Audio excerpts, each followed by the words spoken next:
ایک تصویر میں آپ کو دکھا رہا ہوں، یہ اپنی سکرین پر آپ ملاحظہ فرمائیے. یہ ایک صاحب لیٹے ہوئے بیمار ہیں اور ان کے پاس ان کی بیوی بیٹھی ہوئی ہیں. یہ صاحب کافی بیمار ہیں، غذا جو ہے یہ ٹیوب کے ذریعے ان کے معدے تک پہنچتی ہے اور یہ سانس لینے میں بھی انہیں تکلیف آتی ہے.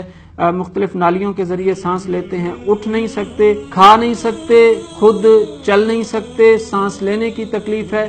اور جو ان کے پاس بیٹھی ہوئی یہ خاتون ہیں، یہ ان کی بیوی ہیں اور 25 سال سے اس شخص کی خدمت کر رہی ہیں. کبھی یہ نہیں کہا کہ میں تمہاری خدمت کیوں کروں، ایک عرصہ دراز سے تم بیمار پڑے ہوئے. 5 بچے ہیں ان کے، 4 بیٹیاں ہیں، 1 بیٹا ہے.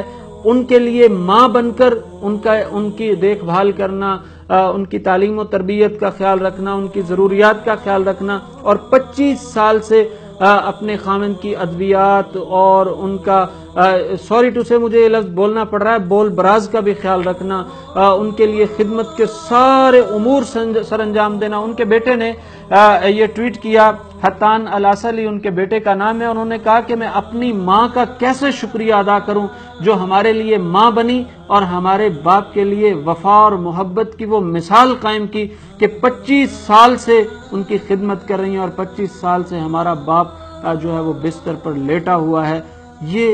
یہ بھی صورتیں ہیں. سعودی عرب کا یہ خاندان ہے. یہ وفا، یہ محبت، یہ پیار، یہ خاندان، یہ چاشنی، یہ اعزاز، یہ سلیقہ بھی دنیا میں موجود ہے.